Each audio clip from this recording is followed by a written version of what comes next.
জাতীয় কবি কাজী নজরুল ইসলামের সমাধির পাশে সমাহিত করা হবে ইনকিলাব মঞ্চের মুখপাত্র শহীদ শরীফ ওসমান হাদিকে। ইনকিলাব মঞ্চের তরফ থেকে আজকে সন্ধ্যায় এই বার্তাটি পাঠানো হয় ইনকিলাব মঞ্চের অফিসিয়াল ফেসবুক পেজের মাধ্যমে।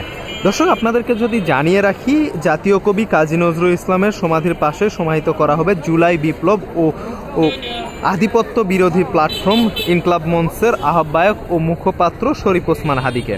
শুক্রবার 19শে ডিসেম্বর সন্ধ্যায় ইনকিলাব মঞ্চের এক বার্তায় এই তথ্য জানানো হয়েছে। ইনকিলাব মঞ্চ জানায় শরীফ ওসমান হাদিকে ঢাকা বিশ্ববিদ্যালয়ে আনা হচ্ছে না আজকে।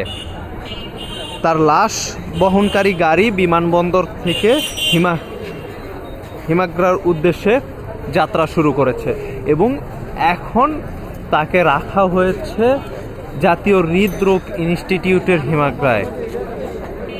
জাতীয় হৃদরোগ ইনস্টিটিউটে তাকে নিয়ে গিয়ে রাখা হয়েছে।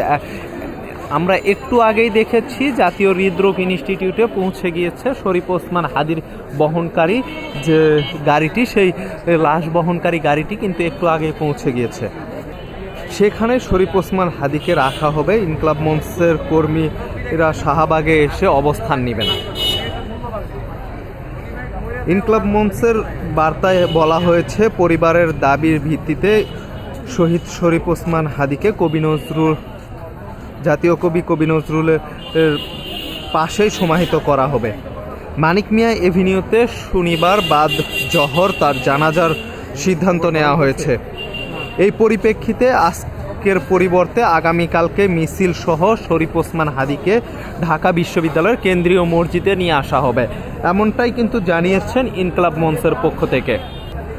এই বার্তায় আরও জানানো হয় যে ছাত্র জনতা আজকেও আগামীকাল শৃঙ্খলার সাথে আন্দোলন যেন জারি রাখে, যেন কোনো গোষ্ঠীর অনুপ্রবেশ ঘটিয়ে যেন বিশৃঙ্খলা না হয়, এমনটাই কিন্তু জানানো হয় ইনকিলাব মঞ্চের পক্ষ থেকে।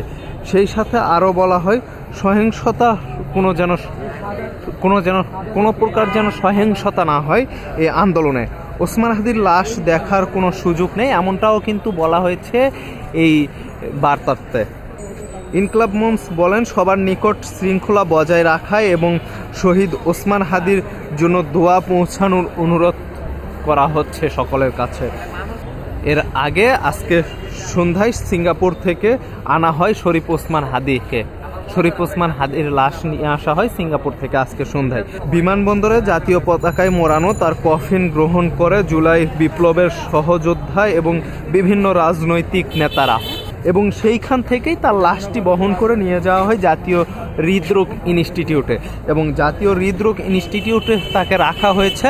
আজকে নিয়ে আসার কথা ছিল ঢাকা বিশ্ববিদ্যালয়ের জাতির উদ্দেশ্যে দেখানোর জন্য, কিন্তু পরবর্তীতে ইনকিলাব মঞ্চের পক্ষ থেকে জানানো হয় যে আজকে না, আগামীকালকে বাদ জহর তার মানিক মিয়া এভিনিউতে তার জানাজা অনুষ্ঠিত হবে এবং সেই জানাজা শেষ করে সেইখান থেকে মিছিলের মাধ্যমে নিয়ে আসা হবে ঢাকা বিশ্ববিদ্যালয়ের কেন্দ্রীয় মসজিদে, এবং ঢাকা বিশ্ববিদ্যালয়ের কেন্দ্রীয় মসজিদে নিয়ে এসে জাতীয় কবি কাজী নজরুল ইসলামের সমাধির পাশেই তাকে সমাহিত করা হবে, এমনটাই জানিয়েছেন ইনকিলাব মঞ্চের পক্ষ থেকে।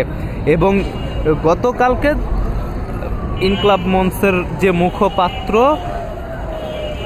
ওসমান হাদি মারা গিয়েছে, তাকে কিন্তু আজকে নিয়ে আসা হয়েছে সিঙ্গাপুর থেকে, এবং আগামীকালকে তাকে কিন্তু এই ঢাকা বিশ্ববিদ্যালয়ের যে কেন্দ্রীয় মসজিদ আছে তার পাশেই যে জাতীয় কবি কাজী নজরুল ইসলামের সমাধি, সেই সমাধির পাশেই তাকে সমাহিত করা হবে। এবং আগামীকালকে যখন সমাহিত করা হবে তখন কেউ শরীফ ওসমান হাদিকে দেখতে পারবে না, এমনটাই কিন্তু বলেছেন ইনকিলাব মঞ্চের পক্ষ থেকে। কারণ শরীফ ওসমান হাদিকে যদি জাতির উদ্দেশ্যে দেখার জন্য দেওয়া হয় তাহলে একটা বড় ধরনের বিশৃঙ্খলা ঘটতে পারে, এমনটাই তারা আশা করছেন। যার কারণে তারা সকলের কাছে অনুরোধ করেছেন সকলে তার জন্য দোয়া করবেন, তার জন্য যেন দোয়া করে, কিন্তু যখন তাকে সমাহিত করা হবে সমাহিত সময় তাকে কেউ দেখতে পারবে না, এমনটাই কিন্তু বলা হয়েছে।